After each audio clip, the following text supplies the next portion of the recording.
서울이는구 명동 부테크에 오신 여러분 환영합니다. 오늘도 여러분의 세금을 책임지는 절세미녀입니다. 세금 이지입니다. 과장님 지갑 사셨다면서요? 네, 제가 유리지갑을 샀습니다. 유리지갑. 그거 아무도 사고 싶지도 않아 할 텐데 유리지갑을 사셨네.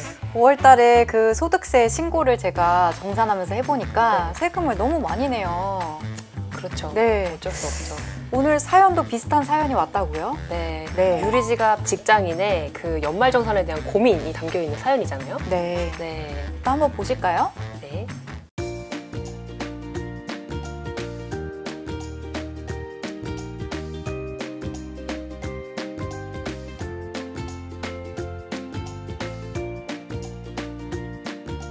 네. 직장인들은 다 똑같은 고민을 하고 있군요. 네. 근데 세금에 대한 부분도 있지만 이분이 말씀하신 것처럼 다달이 우리가 월급을 받을 때 세금을 떼고 받는데 이게 너무 많이 떼는 것 같단 말이죠. 매월. 네. 그쵸. 네. 근데 여러분들 아마 알고 계시는 분이 별로 없는 것 같아요. 그 매달 월급에서 그 내 계좌에 꽂히는 금액을 내가 선택할 수 있습니다. 오, 내가 선택을요? 네. 이름이 맞춤형 원천징수 제도입니다. 오, 네. 저도 이름은 처음 들어보는데요? 이름은 처음 들어보시죠? 네, 국세청 블로그에 나와 있더라고요. 오, 완전 꿀팁이겠네요. 아시는 분이 많이 없을 것 같아요. 맞아요. 그래서 근로자가 매월 월급에서 세금을 얼마 떼느냐, 요거는 근로소득 간이세액표에 따라서 떼게 됩니다. 네, 지금 화면을 보시면 이게 근로소득 간이세액표예요.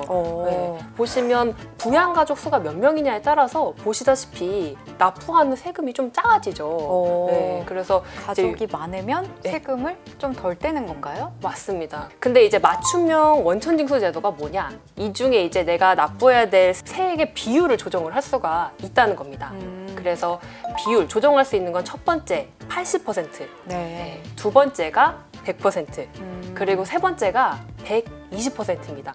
이게 좀 장단점이 있습니다. 그래서 나한테 맞춤이니까 나한테 맞는 거 선택하면 되는 거거든요.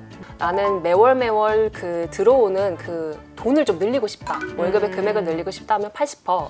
그리고 나는 나중에 연말정산할 때 토해내는 거 진짜 못 참겠다. 한꺼번에 받고 싶다. 네, 목돈으로 받고 싶다 하면 120%를 선택하면 되는 거거든요. 여기서 한번 질문을 드려보고 싶습니다. 절세미녀님은 세 비율 중에 어떤 걸 선택을 하셨나요? 저는 다달이 돈이 항상 부족해요. 네. 써야 될 돈도 많고 나가는 돈도 많기 때문에 80%를 선택해서 많은 돈을 일단은 월급으로 받고 있습니다. 근데 저도 그렇거든요. 제 생각에는 밸런스 붕괴인 것 같아요.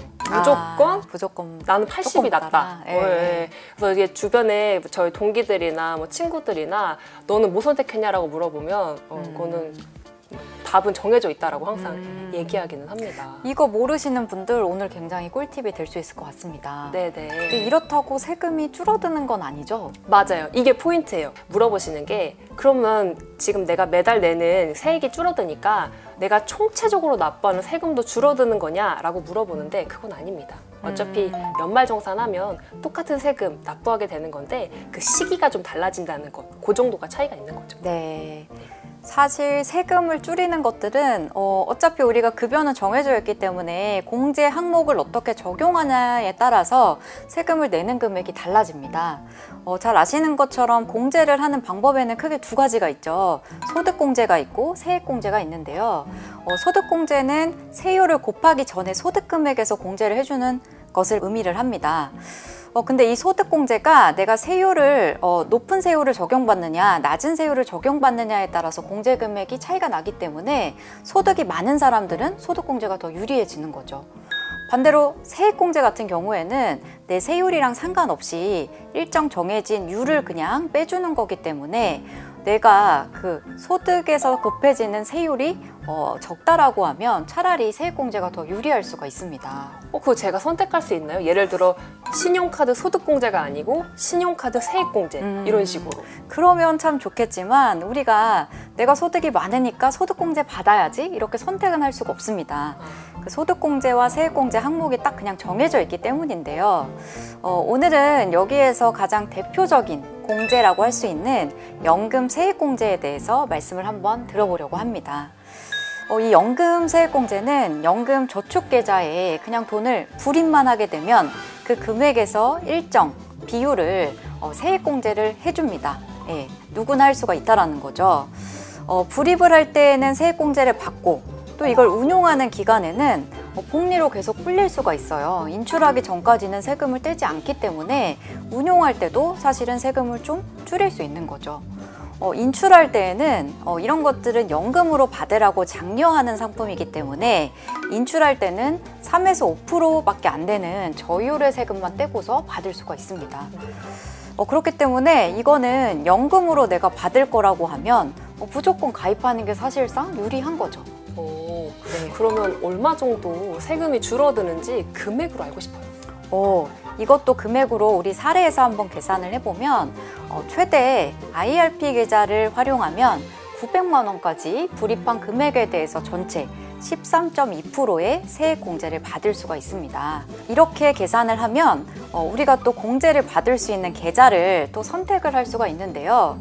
크게 두 가지 계좌가 있습니다. 연금 저축 계좌가 있고 IRP 계좌가 있습니다.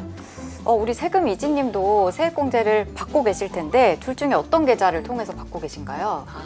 저는 약간 그 노후 준비에 좀 굉장히 포커스하는 타입이라 가지고 연금저축 계좌에 넣고 있습니다.